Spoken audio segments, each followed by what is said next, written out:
I am trying out a Pokemon card vending machine.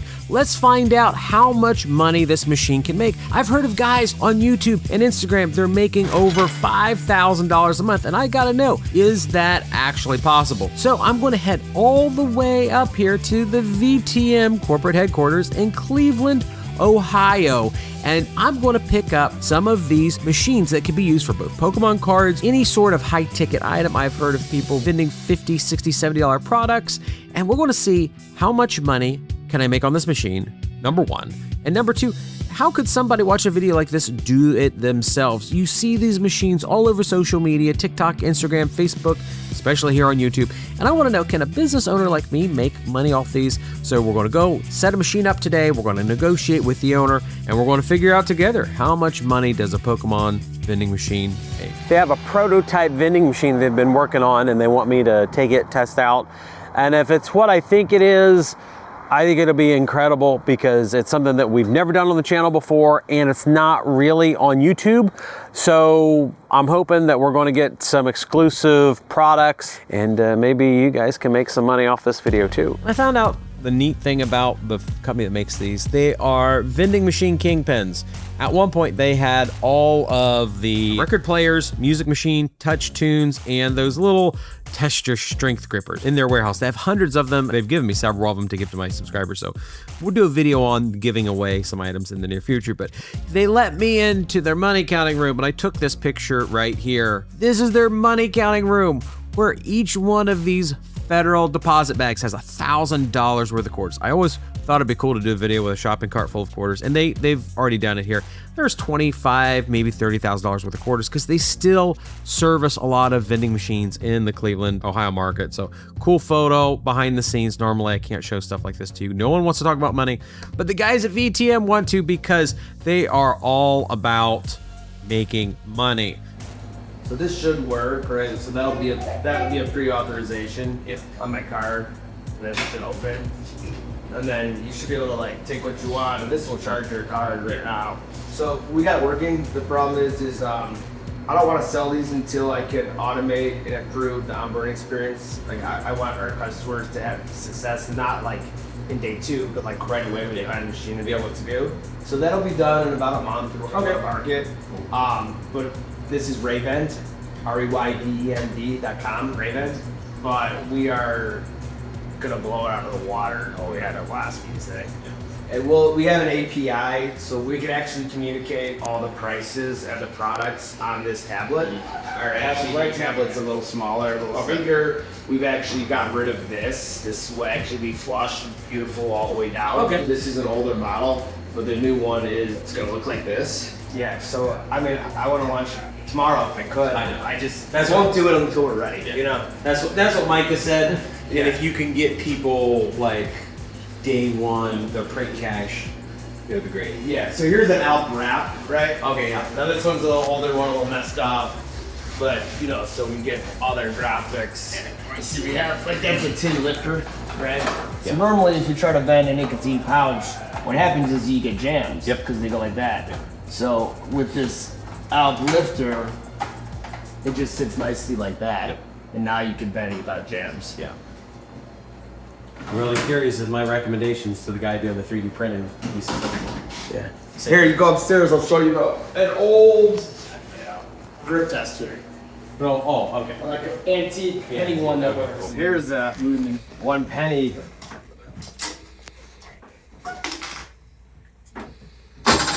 Nice. All right, you're That's up. awesome. Okay. 1 cent. See how weak I am.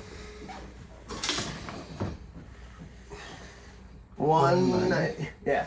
So if you're really strong, if I were to cheat. Oh, nice. Cool. And here's the back, right? I took the back off here. Oh, that's so this cool. is this is old school. I wonder how much one of these costs.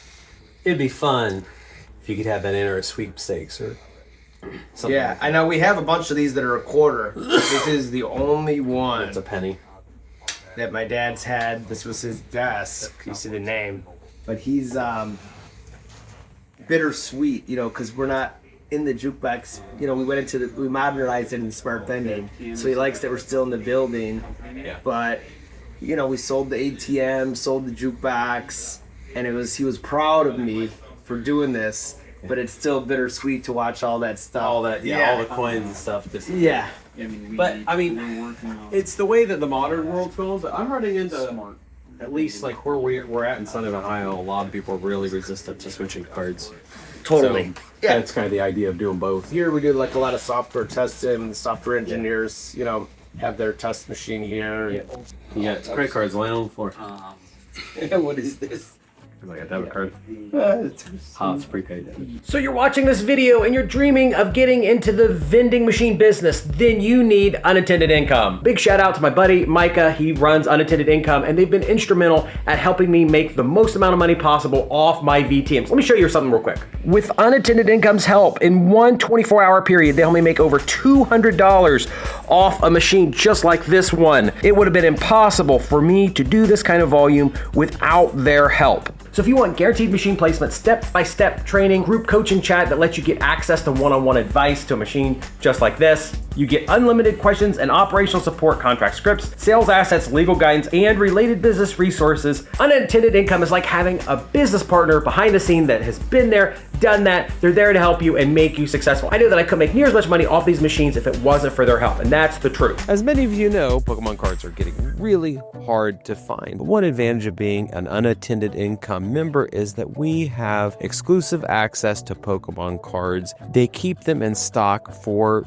vending machines, giving them another product that customers are actively looking for. Use the link in the description below or check out the QR code on your screen. Let them know that Brandon from Investment Joy sent you and get yourself some money. This was my grandfather, great uncle, who founded B&B Music. Well, so a lot of history. Awesome. When I go to China, they take naps. Okay. And I would go there because they're a partner manufacturer. And they used to give me a bed. They'd give me a bed to take a 20-minute nap. No more than 30, no less than 20. So they shipped me a bed. Now I try to work a little more than sleep. Yeah. But that's cool. Once in a while. Yeah. I've had a couple business guys tell me to take 20-minute naps. And I find that I have been a lot more productive. Our team over there, there's 150 employees at this building. Mm-hmm. Everyone gets a nap. Really? Everyone. I almost didn't have a choice, but they gave me a room. How long of a work day did they have? They come in 8, 9, leave around 6. Oh, so a normal day. A normal day. Do you want to see a really cool video, though, when I was in China? I still have not been to China, and my son's trying to learn Mandarin. Okay. So it's how old's your son? 11. That's awesome. So I keep telling him, like, buddy, if I get a China trip, I'm taking you alone, but your Mandarin needs to be a lot better so I can hear what people are saying behind my back. So this is our manufacturer and partner, Rhea, over there. Okay. So we have an exclusive with them, right? You can't buy a Rhea. You have to go through us. And so people would say, well, you can't get an exclusive in China. Mm-hmm. And I would say, I know. That's why I'm going there. Okay. And obviously it took a lot of time and commitment, but when I went, I didn't bring a lawyer. I didn't bring an agent. I went by myself. And there's a lack of trust on both sides. I'm sure. So just like sometimes we don't trust them, well, they don't trust us. Mm-hmm. So my goal was to break through all that. Mm-hmm. And it was just about humanity. Mm-hmm. And I would sit with the CEO, and she spoke English, but I just got to know her as a person. And once we established the trust, right, CEO to CEO, mm-hmm. we were able to build a real partnership. And one of the keys to kind of our success, or our biggest asset, is that relationship. Mm-hmm. But the foundation was built on being a good human being. Nice. and trust, and that's kind of how it all started. Awesome. That's cool. I mean, you guys have a lot of just absolutely amazing stuff. Thanks so much. Thank you. Wish it wasn't 3 hours away. That's okay. I just got to say. We'll have to take a trip. We'll have to take a trip and come see you. But thanks. It's nice to finally, Oh yeah. No, I just love seeing people produce things, and anymore to do business, you've got to have partnerships. of long distances, and whether that includes, manufacturers in China, manufacturers here stateside, a little bit of everything to get products to market. Because I just like looking at the kiosks that I'm struggling through in all my car washes. It's just like, man, to be able to I've got a guy that's trying to produce a similar product for the car wash world, and all the crap he has to go through to get something to market. It's intense. It's a lot. People say, hey, why can't you make them in the U.S.? I said, I'd love to. I said, see that machine? I said, you want to pay 15 grand? You want to pay 5 grand? I said, I got a team. We got a lot of people over there. They do great work. They got a great culture. They work their butts off. We got 4,000 machines coming in right now. But if you want me to make them in the U.S., I'd love to. My customers don't want to pay triple the price. The problem that I've seen is it's not just triple the price, it's also triple to quadruple the time. I was talking to one of these guys, he's trying to bring a product to the market. He will build it stateside, but he's told me, he's like, if I don't get this to market in a certain amount of time, someone else is already going to do it, whether they source the product here in the US.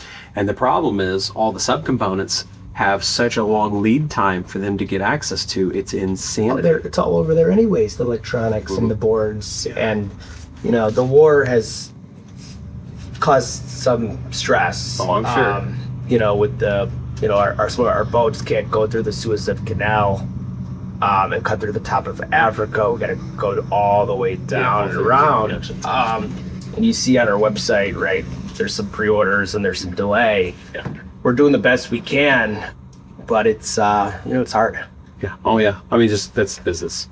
At any round, our costs on roofing equipment is going up pretty quickly. So. Yeah.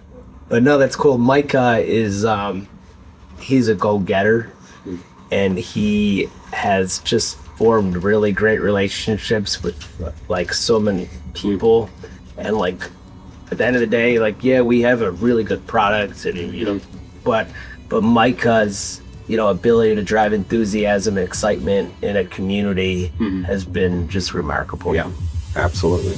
Just think, because you follow me on social media, you could win one of these. I'm excited that they have dozens of these here. We'll get a couple up and working and give them away, because it'll be a nice little tabletop vending machine type thing. And since quarter-based games are coming back, I could see something like this making an extra 25, 30 bucks a week. So find a bar, get a placement, get a free vending machine. Some of these units may take a metal one or the plastic. Okay. So I'm gonna give you, and this plug will power it up too. I keep this to test these. Okay. But you can get one of these little adapters, this wattage. Okay. This work them as well. But this the one for my tester though. Okay. Yeah, this the one I'm gonna keep for the for these. All right. Cause other than that, you need 8 batteries. Ain't nobody got no batteries here. Yep. Okay. But here, I give you one of them. That one, as long as the plugs are on the end. Sure. And all right. Plug on it. Okay. Yep. All right. See Cool. it work. You try them all. And you can always come. And if you even need some more, you can always like, hey. Okay. But between those 4, you should get those up. Good. Okay. All right. So I loaded up all of my machines in my SUV, and I brought them back here to Circleville, Ohio, the thriving metropolis. All right, so we set up our first mixed item machine. It's selling both vapes and Pokemon cards. And we're finding out that the vapes do okay, but the Pokemon cards sell so well, and you don't have to age gate them and use the scanner. Here's one of those grip testing machines that I love so much. My son has loved playing them. I've already made like $3 off my son playing them. And yes, I can do 250 on these things. Oh boy, they're just super fun. So here we are at the Main Street Pub and Grub in Circleville, Ohio. This is a location that me and Micah showed up, and Micah is such a good guy at negotiating locations. We were there for 15 minutes and he secured this location. And the owner of the bar, TJ, who's such a cool dude, man, he's a cool dude, was willing to help me out because he thought having a Pokemon card machine in his bar was awesome. And the sales started to roll in on the Pokemon cards, and then I came to the realization I need more products than just Pokemon cards. So we did about 35% Pokemon card machine and then vapes. And at that time, I was hard pressed. I wanted to get this video out, so I went down to Discount Grocery, Rose's location, where we've done several videos. And she said, Brandon, I will cut you a deal on these vapes and these squishy cubes, which she tells me that they're the best thing since sliced bread. Let me know in the comment section. I've never seen them before. She said I should sell them on my vending machine, but they're like $15. They don't make any sense to me. And then Mystery Dim Sum Century Fidget Toys.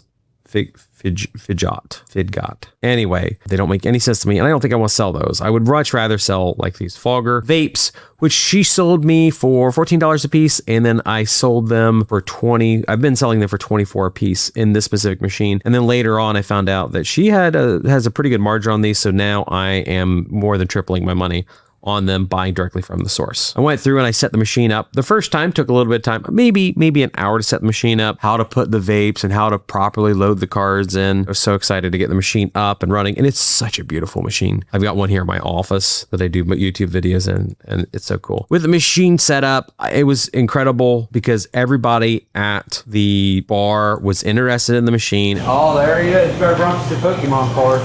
I've got to go up to Cleveland to get restocked because That was Matt this weekend. I'm sure those packs are going for like 30, 35 online right now, and I'm selling them for 20. I think it is 20, 21, something. Yeah, so They got Matt covering, but they still burn them out. yeah, there's still a few more in here, but I've got to go all the way up to Cleveland to get more, so I'm gonna go get some more. Mid to late June, I will get my tobacco license and we'll have cheap cigarettes in there too. I looked into the license. It runs from June to June, so if I pay the state $150 for the cigarette license, I get it for like 2 weeks, 3 weeks till mid-June, and then I have to renew it again. But once we do there, I think I can get a bunch of $10 pack cigarettes and put them in the machine. So I ain't too bad. $10 a pack. For real, yeah, definitely if you're here in the gas. that's the cheapest that I found them. If I can get them cheaper, because I found my, huh? You know what kind? No clue. I talked to 3 or 4 people here last time I was here, and they said that they didn't care about brand, just they wanted cheap. So. Can you buy the cigarettes, or do you have to get them from somebody? I can buy them for wherever I want. I know, like right now, you get a carton of basics over here at Childhead store Yeah. for like $48. Okay. That's what we all smoke around here. Really? Yeah. Okay. Well, I'll take a look and see what their cost is then. Like I said, 2 packs is like $10 for like 2 packs. Thing is, you still gotta make a little bit off of it. Yeah. You know, sell them a little bit. Yeah, it's not too bad. My mystery vapes do well. Yeah, All right. popped one up the other day. He said, "This ain't what we selected." I said, "No, you gotta watch them. It was mystery." Yeah, the mystery one's up there. This one's mystery. How you know? I mean, on the screen. Oh, Tell it you. says it just has it had a picture of 3 different vapes on it, and it said mystery. The rest of them are good. It had more Pokemon cards in it. I don't know why. It canceled them out. Yeah, it canceled them out. I don't know what's going on. I'm still freaking learning this machine. My buddy up in Cleveland builds them. One pack that we keep running out of that I got to drive to Cleveland is the hard thing on it or whatever. they all have the hard thing on them. It's the white one. It's got a card in there that sells for $3,000. So that's what everybody's doing. You have a 1 in 100 or 1 in 200 chance of getting the card that's worth $3,000, but people, I guess, are buying the crap out of Boy, I them. was talking to, he's into it big, and he says he goes to the conventions and stuff. He said he's seen one for like $250,000 or something. Oh yeah. I know a guy. But that's to a right seller though. Correct. Well, they've got these big card conventions now in Vegas where everybody comes in from all over to do them. Right. So, all right, I'm gonna go get some more of the one type and put them in. Huge seller here has been Pokemon cards. So we're doing on this machine a split VTM or vape products plus Pokemon cards. My new installation down since tonight's Pokemon cards only, and they're doing really, really dang well. And what I started doing that I would recommend for all of you on your Pokemon card routes is to go in and do a little bit of advertising. I've been going to these bars and locations. I have my machines and I do a Facebook post or an Instagram post. And it's not under my Investment Joy brand. I'm doing videos and posts on me personally, telling my friends to go buy products from my machine. So I sold these packs. I sold 10 in the evening after I posted this on Facebook. So 18 a pack times 10, $180. And once I ran out, they started buying the prismatic shards, and I think I sold 3 prismatic shards the same day. So I made $250, I believe, on Pokemon cards in one evening. It was incredible. And then the problem starts to become, oh, I got to get more Pokemon cards, but ATM buck be out. infinite, not really infinite parts. But. All right. So there we go. We had sold out of both rows of Pokemon cards and I've restocked it. I'm still learning the system. It's doing well. I just put another $280 worth of cards in. So the thing is, like, I'm limited by stock, which is insanity. I'm selling the machine out as soon as I get stock in. And it was $216 in Pokemon card sales that night. So I took the screenshot the day after because I didn't even check. I didn't want to check my Pokemon card sales because maybe I'll sell a pack today. But no, I sold $216 worth of Pokemon packs that evening at the bar. Absolute insanity. Make sure you like the video, subscribe. Thank you guys for watching.